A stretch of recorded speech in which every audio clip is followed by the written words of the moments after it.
All right.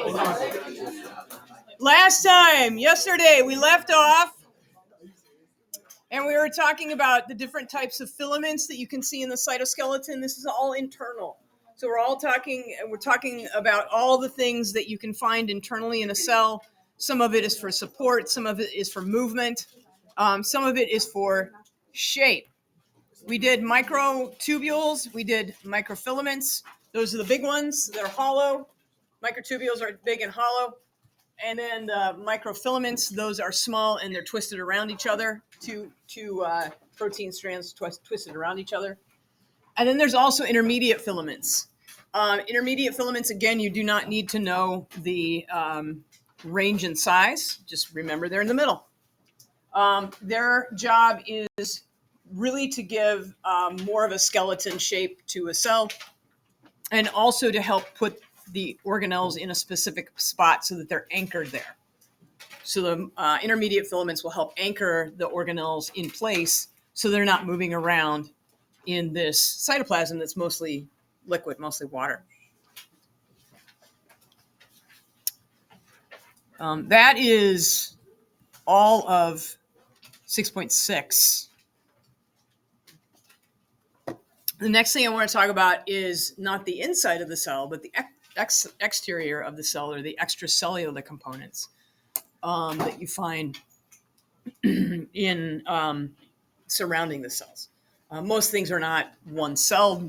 Most things are multicellular, if you are excluding prokaryotes, that is.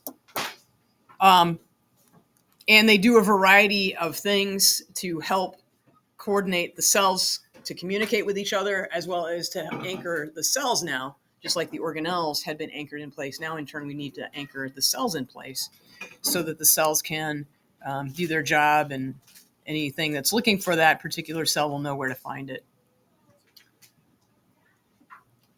Start off with talking about, we consider cell walls to be extracellular because they're outside of the cell membrane. Cell walls are going to be one of the distinguishing characteristics of plant cells. If you're trying to figure out if it's plant or animal cell, if it's got a very rectangular or square shape around the outside of the cell, that's usually a tip-off that it's a plant cell, as opposed to an animal cell, which tends to be round. In terms of the kingdoms, we're actually unique in that the animal kingdom is the only kingdom that doesn't have a cell wall. We talk about plants having cell walls, but it turns out that bacteria, prokaryotes have them, fungi have them, as well as some organisms that are in that kingdom. It's called Protista, which is kind of a junk drawer of all sorts of different critters in there. That represents the unicellular eukaryotes. So like amoebas fall into that protist category, or Euglena. Those are both water animals, and they are just water creatures, and they are just a single cell. Cell wall is going to help the plant maintain its shape. So if you think about having a box, and you have a balloon inside that box,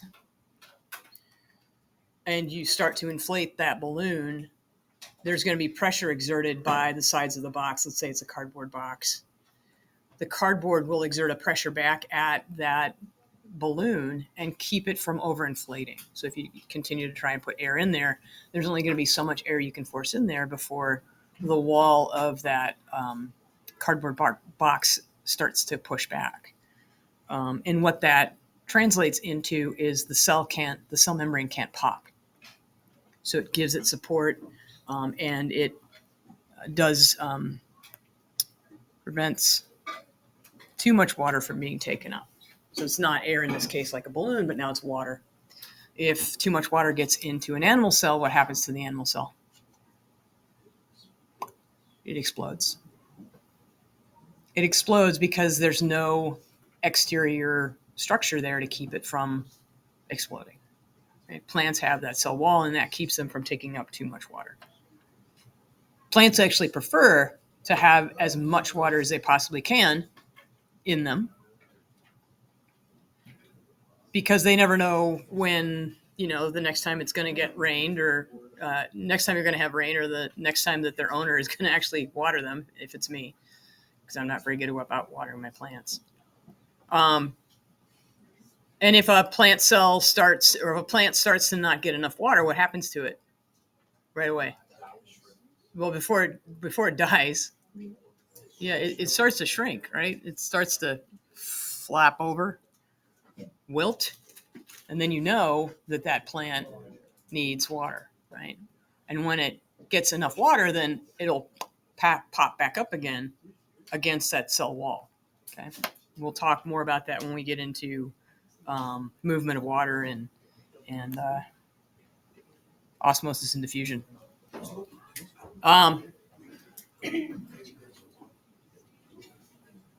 Plant cells, their cell walls are made up of cellulose, as well as some other elements that we're not too concerned about. In animal cells, there's also things beyond the cell. We're multicellular. There's lots of cells in our body. And how do our cells keep from moving around? And how do they communicate with one another? So that's a very complex question. Part of the answer, there's lots of answers to that question, but part of the answer is this thing called the extracellular matrix, which is just the stuff beyond the cell membrane of an animal cell. It's made up of all sorts of modified proteins.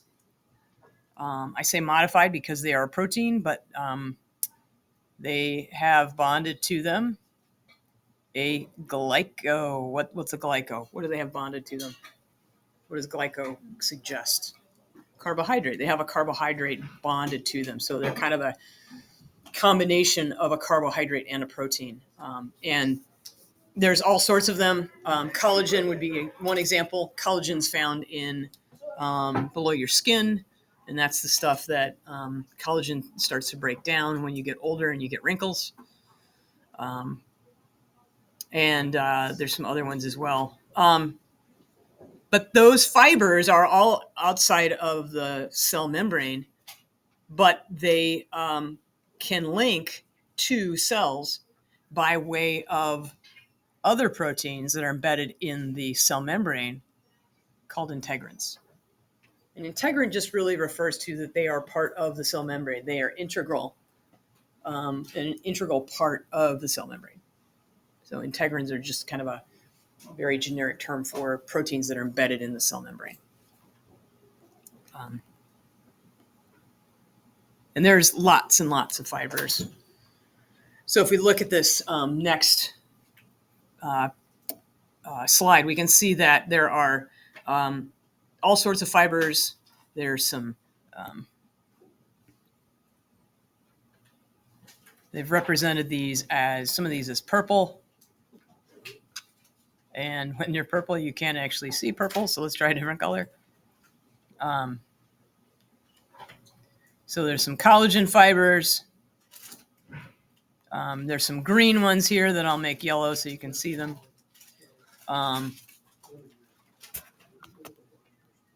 Green ones here. That's not green, that's black again. And then there's also this fibronectin, which is another one. And they're all linked to the plasma membrane by way of these integrins. And those are the proteins that are embedded in the cell membrane. So if we just look at this is our outside of the cell. This is inside the cell. And then I have the cell membrane here in the middle with my heads and tails. And in that membrane, I have embedded these little integrin proteins that then they link to the ECM or the extracellular matrix, and that keeps the cell from moving around too much.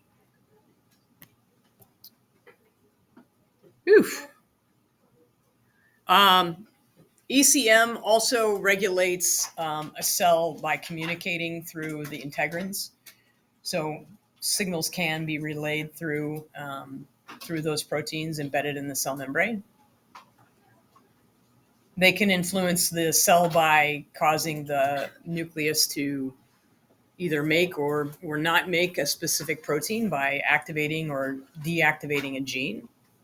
So they can turn on genes and turn off genes in the nucleus.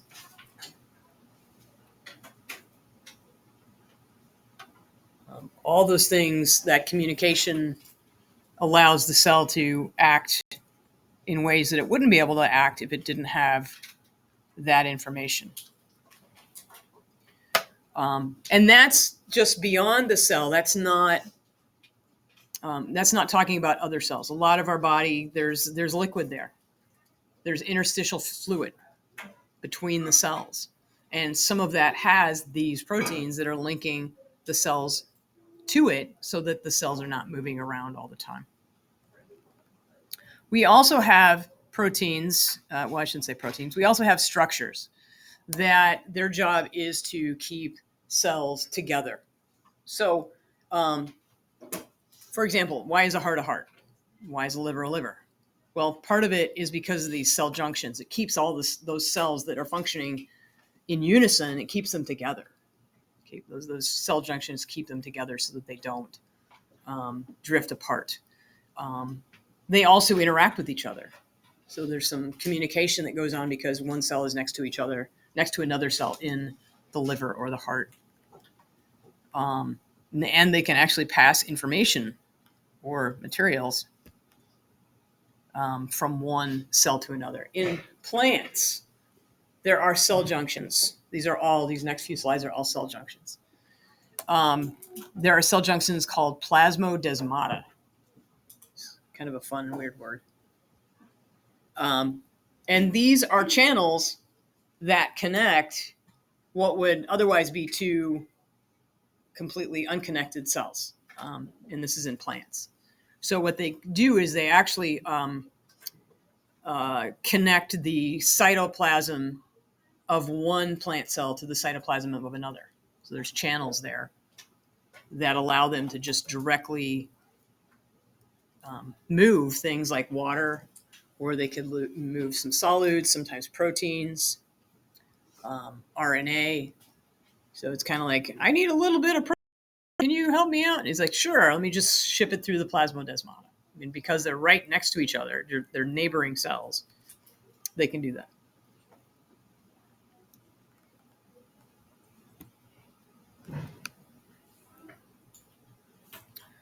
That's in plants. There are 3 different types of junctions that we're going to talk about in animals. And they are all on this slide. And then there's a picture on the next page, but the picture's good, but it's really small, so it's kind of hard to see them very well. So tight junctions, desmosomes, and gap junctions you find in animal cells, and they all have different jobs, different functions, but they are all cell junctions. First one, tight junctions. These you find in places where you want to make sure that there is no way that any material could leak through from one cell to the, from in the space in between one cell and another cell.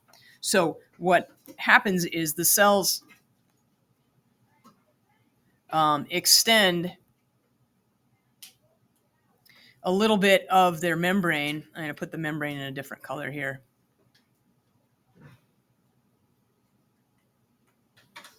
So that even though there is a gap here, nothing can get through those two cells that are next to each other.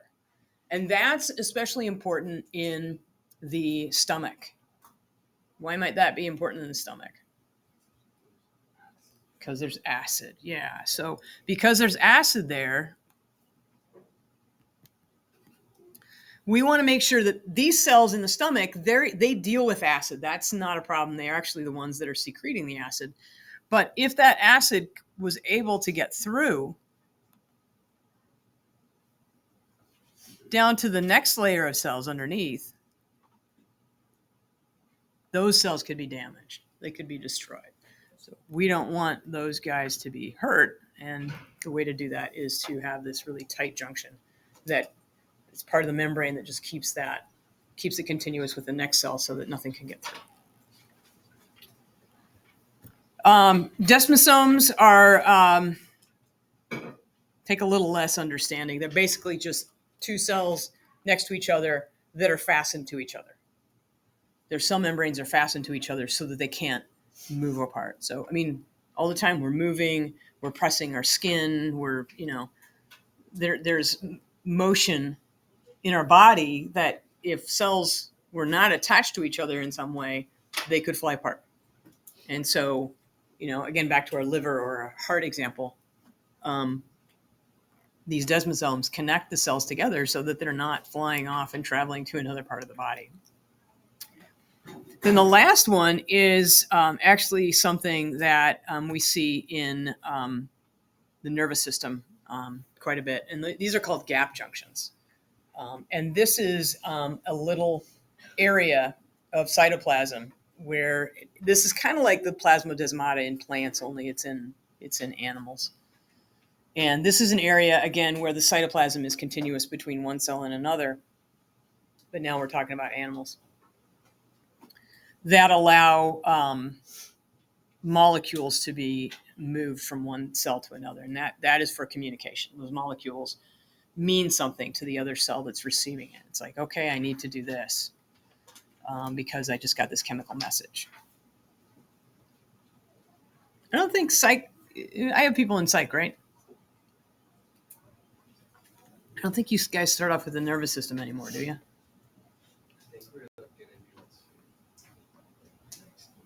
Next unit? Okay, yeah. You might or might not talk about gap junctions. That's kind of an advanced topic. And there are two types of junctions in the nervous system. Gap junctions and another one called the synaptic cleft. And that one you don't need to worry about. But anyway, that is often talked about in psych classes. There's a picture of all three.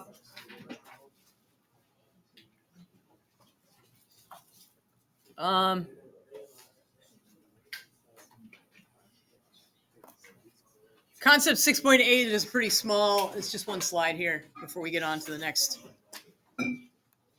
unit. And that is the fact that all of these parts in a cell contribute to making a cell function correctly. For example, if you've got a microbe out in the environment and it needs to be picked up and brought into the cell, you've got to have coordination of the cytoskeleton. You've got to have coordination of the plasma membrane or the cell membrane wrapping around that thing that needs to come inside. The lysosomes have to be there so that when that bubble, that vesicle gets brought in, it can be digested. So all those things have to happen in order for the cell to function correctly. And this next picture is kind of cool. This is probably a scanning electron microscope. This is a macrophage, and macrophages are in the immune system. And their job is to pick up anything that doesn't look right. So in this case, it's surrounded by these little red dots, and these little red dots here, there's one here, are bacteria. And so it's gobbling up the bacteria. So in order for that to happen, the cytoskeleton has to extend out a little arm. So this little piece is being extended out. Yeah, that's part of it. And it's just extending out a little piece to pick it up. And then once it gets there, it'll wrap a membrane around it and bring it back in. And then the lysosome will be on site to digest the bacteria into something that's not harmful anymore to the body. All those things have to happen. Remember we talked about extensions, cytoplasmic extensions? That's an example of that. It's just extending out a little bit of its cytoplasm and its cell membrane with it and wrapping it around this bacteria and bringing it back in. Any questions on that? Yeah, Harper. What does a cytoskeleton do again? So cytoskeleton does a variety of roles, but those are the microtubules and the microfilaments and the intermediate filaments, and some of them help move things around. Some of them anchor organelles in place. Some of them help one cell communicate with another, or sorry, one part of the organelle, one organelle communicate with another organelle. So there's a whole bunch of things that the cytoskeleton does. It isn't just to hold the cell in place and give it shape. All right, anyone else before we go on? These last few slides are just pictures of the different organelles. Yeah, why are we going to chapter 1? There's a little bit in here. We don't need to go through this in much detail. I only want to talk really about the DNA part of chapter 1. We've already done scientific method with unit 1. DNA is the genetic material for every living thing. Each chromosome contains one long DNA, but that DNA is then broken down into these subsections called genes.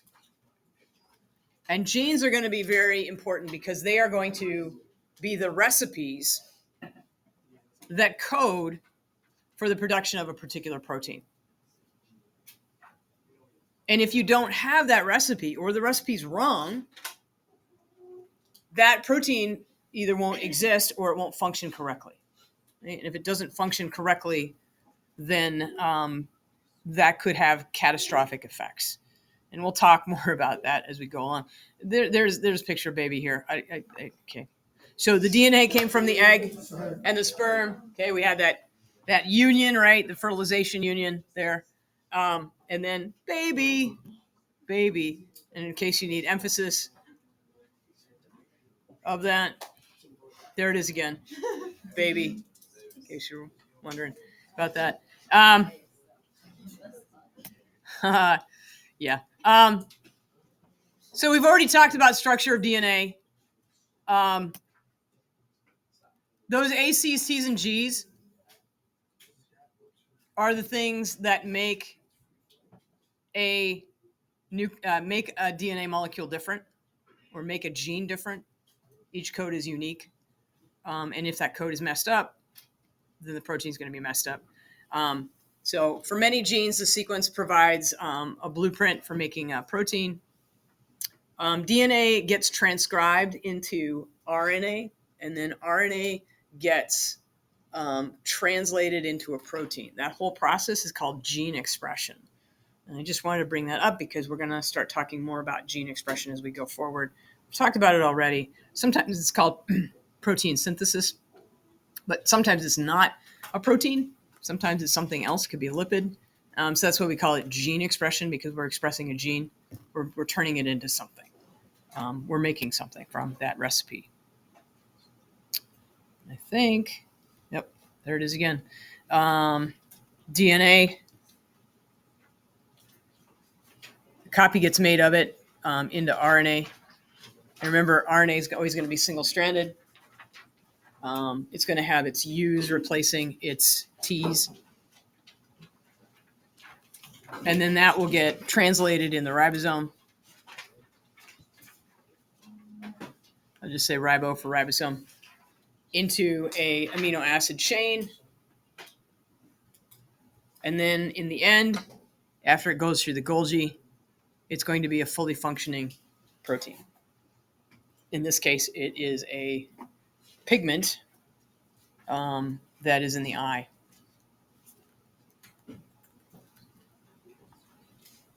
And that is a very brief overview of gene expression.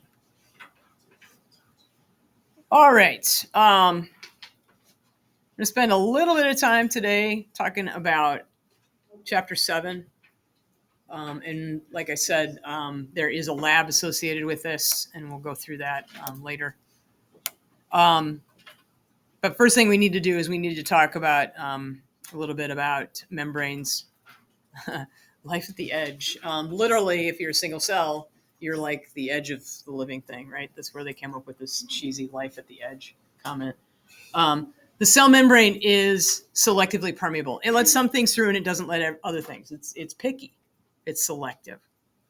And that's important because it allows the cell to get its nutrients, but keeps it from getting all the other riffraff. It keeps it from getting poisons, toxins, other things that could be harmful to the cell are not necessarily given free entry. They have to earn the right to pass through. Because they have to earn the right to pass through, there are also proteins that are in the membrane that will help them get across. Some guys can get across on their own, and some other molecules have to have help to get there. So why do some poisons and drugs still work? Yeah, so that's a good question. So the thing is that our body's pretty good at filtering out particular toxins by way of the cell membrane. But if they have a shape that's too similar to another molecule, they are able to get across. They're kind of like imposters. They're hiding in plain sight. They have the same shape. They might have the right charge, and because of that, they can get across the cell membrane, even though they're toxic to us. So yeah, and that's kind of evolution too, right? I mean, if bacteria want to, infect a cell, they have to figure out a way to get across that. So the ones that are successful are going to be the ones that have that similar shape that can get through. Good question.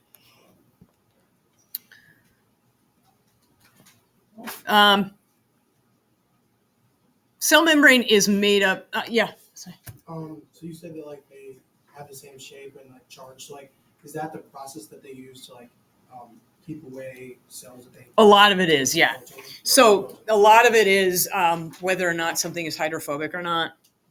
Also, the shape is important. The size is important. The charge is important. All those things play a role. There's lots of different ways of getting across. But we're going to talk about each one. Okay. So phospholipids are the most abundant thing that you find in the cell membrane. We talked about phospholipids last unit. Remember, that is a modified lipid. Instead of having 3 fatty acids and a glycerol, it's got 2 fatty acids. And then in addition to, they remove one of the fatty acid chains and instead put on a phosphate group. And that phosphate group is water loving. So as opposed to a straight up lipid that is going to be completely repelled by water, it's kind of weird because phospholipids have part of their structure that is hydrophobic and also one that is water loving. So the term for that is amphipathic, which in my experience has not been a word that they usually focus on. They don't usually use that word, but the point is that it's unique because part of the phospholipid likes water and part of it doesn't. And so if you look at this next slide, what you find is here I have a cell membrane and I have water on the outside here on both sides, like you would have if you had a cell inside the body. But then if you look at the inside here, this is the cell membrane, and that's the inside of the cell membrane. That is the part that doesn't like water. So those are the fatty acid tails. They're going to stay in the middle of the cell. And if you look at it, it's enlarged over here. And this is the tails. This is the tails. And they've arranged themselves in a way that they are completely isolated from the water, because the other part of them, this phosphate head, that's the head. This is the head down here. That part likes the water. It interacts well with the water. It's hydrophilic. And so it makes, and if you put phospholipids into water, they will immediately form a little bubble. And there'll be water on the inside, there'll be heads next to it, then there'll be the tails, then there'll be the other layer of phospholipid tails and heads on the outside and then the water. Okay? So they form spontaneously, which is good for us.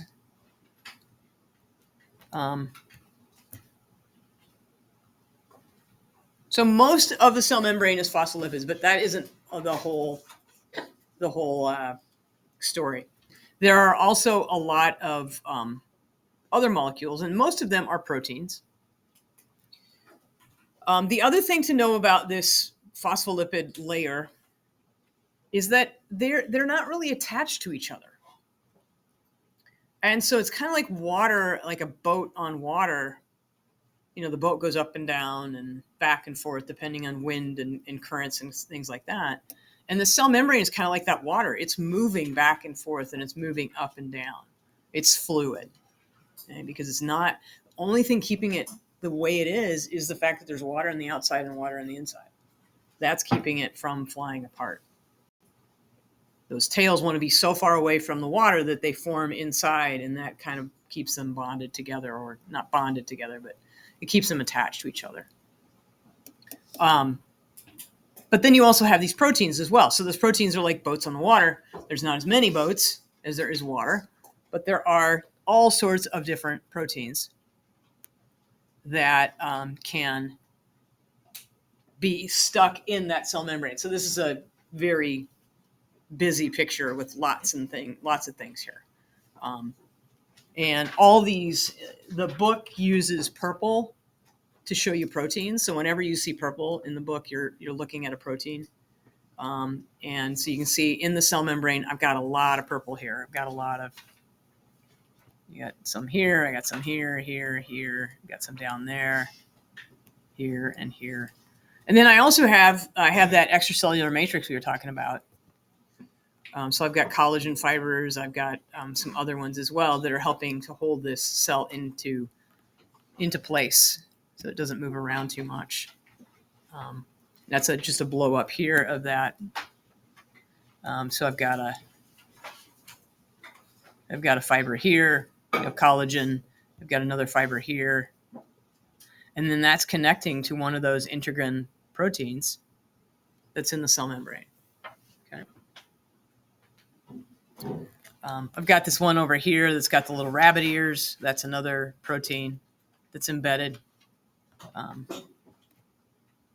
Lots of different things going on here.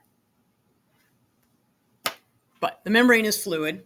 It moves up and down, back and forth. And they're only held together, like I said, by those weak hydrophobic interactions. There's nothing else holding them together. It's just the fact that they hate water that keeps them there.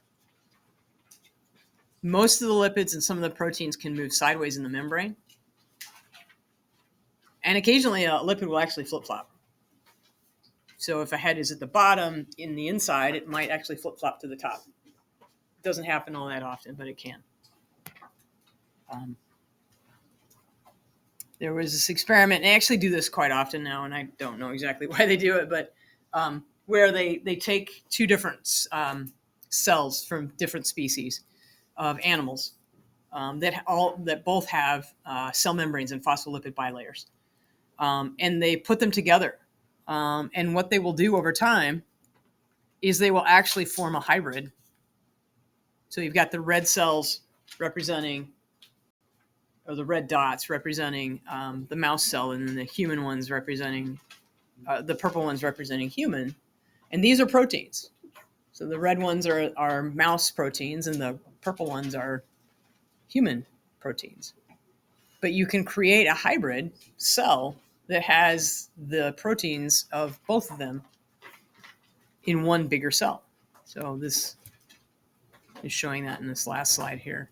So after an hour, if you let these guys sit, they will mix together.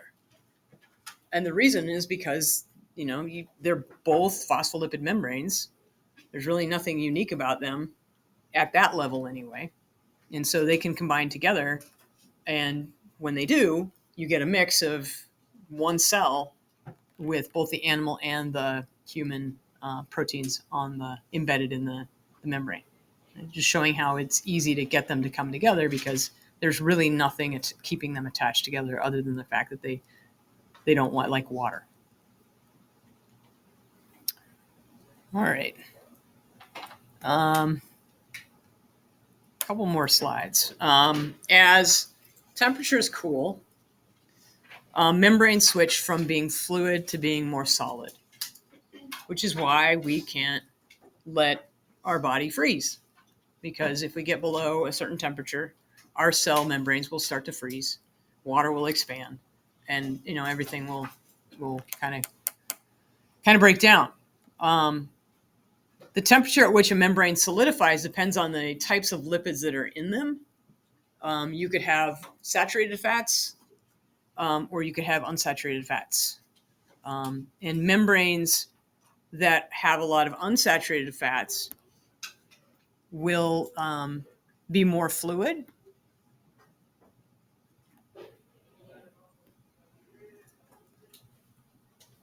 Than those that have saturated fats. Saturated fats, because again, we remember they're packed together very tightly, and because they're packed together very tightly, they tend to be more rigid than the unsaturated fats. I think this is just the idea of even thinking about this is kind of mind-boggling to me.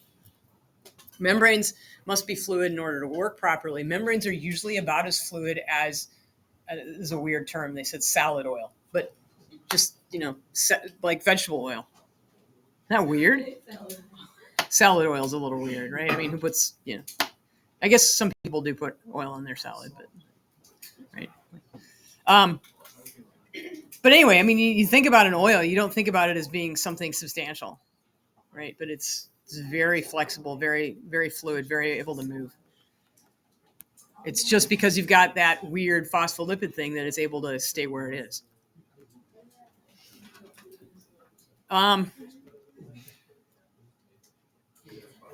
There's also a kind of game changer called cholesterol. We talked about that in the last unit when we were talking about lipids and steroids in particular. And cholesterol is a good thing when we're talking about it in cell membranes.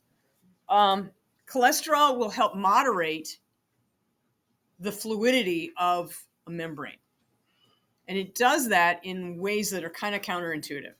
At warmer temperatures, cholesterol will restrain movement. Have you ever heated oil up in a pan? What happens to it? It pops. Have you ever noticed that it's like more fluid, that it's more liquid than it is at room temperature? It is. Cholesterol keeps that from happening. So in the cell membrane, it keeps that from happening. It keeps it from getting too fluid to the point where the cell membrane would just like poof, fly apart. And at cooler temperatures, it maintains the fluidity by allowing the phospholipids, by keeping the phospholipids from getting too closely packed together. So it keeps at lower temperatures, it keeps the cells from cracking or the cell membranes from cracking. And if you crack a cell membrane, you're going to destroy the cell. Right. All right, I'm going to stop there, and we will continue this conversation next time.